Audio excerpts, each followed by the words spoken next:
Today I messed up when I learned the language my girlfriend speaks when she gossips with her friends. Posted by you/good surprise gone bad. My 25M girlfriend, 22F, is South African, and her native language is Afrikaans. I've been secretly learning Afrikaans without her knowing. I enrolled in online courses, which I've been using on and off for over a year. My plan was to surprise her and her family with my American Afrikaans when I meet her parents in person for the first time later this year.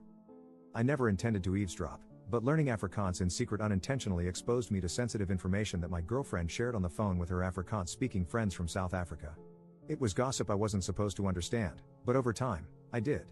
Here's what I've overheard in the past few months. My girlfriend is planning to surprise me on my birthday by reuniting with her high school metal band and putting on a show for me. She wants to tattoo the names of literally all the Harry Potter spells on her back but doesn't know how to tell me because she's afraid I'll talk her out of it. She casually mentioned that one of the unexpected differences between her glasses and contact lenses is that when she's on her knees looking up at me with her glasses on, my willy looks much bigger compared to what it looks like through her contact lenses. This is why she keeps her glasses on during sex. Ouch. She's convinced that my parents are swingers because, apparently, there are always attractive couples hanging out at my mom and dad's house whenever we visit.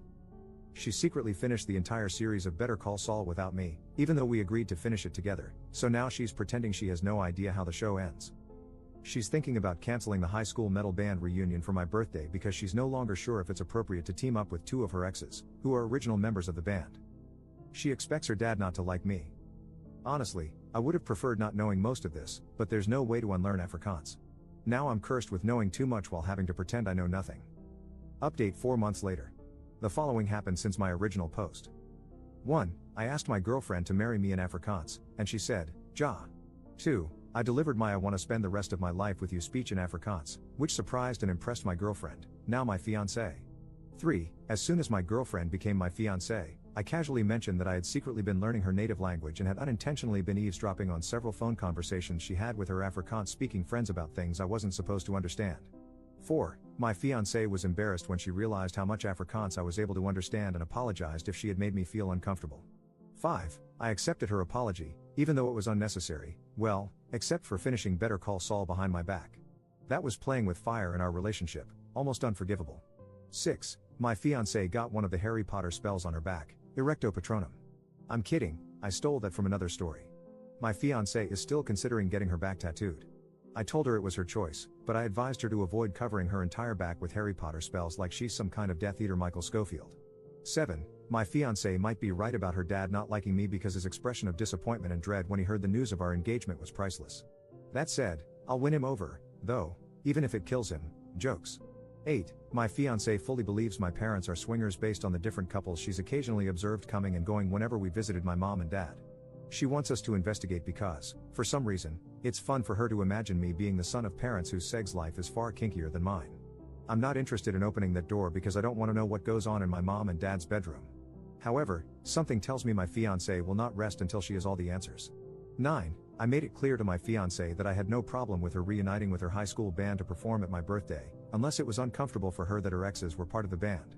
My fiancée ultimately decided to cancel the band because of behind-the-scenes drama. The drummer, who was one of the exes, had apparently gained a lot of weight after high school and lost all confidence to perform in the band. The lead guitarist, the other ex, was only willing to participate if my fiancé agreed to play covers of gospel songs since he was now saved and no longer interested in playing the devil's music. The bass guitarist wanted money. 10. My fiancé still wears her glasses during sex. Second update 17 months later.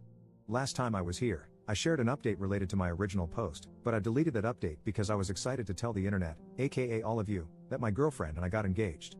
However, since then, not only have we gotten unengaged, but we've actually broken up. In my original post, my ex-girlfriend, who was still my girlfriend back then, had a wild theory that my mom and dad were swingers just because they always had people at their house. I never believed it, but I thought it was hilarious that someone thought my parents were that interesting. Not gonna lie, I struggled to move on after the relationship ended. My apartment had too many memories of my ex, so I called my parents to ask if I could stay with them for a bit to clear my head. They said yes. My dad even offered to pick me up, which I accepted. What should have been a 10-minute drive unexpectedly turned into a 45-minute one because my dad decided to take the long route back to their house. When he was done making dad jokes to help me get over my breakup, he started doing that weird dad thing where he's trying to bring up an awkward topic but finds it too uncomfortable to just spit it out. Instead, he ends up saying a bunch of words only he understands. I had to interrupt him and basically beg him to make sense. That's when my dad said that since it was unclear how long I was planning to stay, he felt compelled to prepare me for what I might see at the house. If my ex had been there at that moment, she would have punched me on the shoulder and said, "I freaking told you," because my dad went on to confirm her swinger theory. This meant it was no longer a theory but the truth, or as I like to call it, trauma. By the time we finally made it to the house, my dad had made sure I knew everything I needed to know. I even made a list based on what I learned from him. 1. Both my parents were swingers when they met. 2. Swinging was not something they wanted to do while raising kids, so it was off limits when they became parents. 3. To see if they still got it, my parents returned to swinging once they had the house to themselves again. Spoiler alert, they still got it. 4. Hosting swinger parties became something they did frequently, usually with themes. 5. My parents were planning to host another swinger party soon, but my mom was considering canceling it so I could stay for as long as I wanted. 6. If they canceled, it would be the first swinger party they called off since COVID. 7. The theme for the upcoming party was prom night. I never expected my dad to go so hard in the too much information category, but once he crossed that line, he let it all out. I stayed with my parents for a total of 2 days before it became abundantly clear that while knowledge might be power for some people, for me, knowledge was punishment.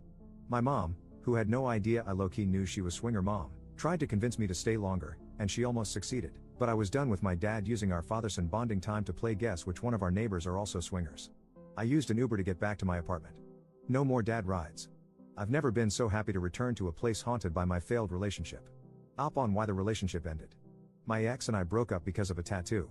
Her friend passed away, which prompted her to get his name tattooed on the back of her neck. The friend was someone my ex had slept with before she met me.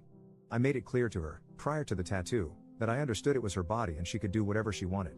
However, as someone who was prepared to be with her forever, it would be uncomfortable for me to see another guy's name on her body for the rest of our lives, especially the name of a deceased man she had casual sex with. My ex got the tattoo anyway. The tattoo was small and barely visible, that was her defense. But I knew it was there, and that was enough. It was also very visible during intimacy, sorry for the TMI. We argued about the tattoo until we eventually said enough hurtful things that could never be unsaid. Clearly, the tattoo was worth losing me because it's still there, and I'm not.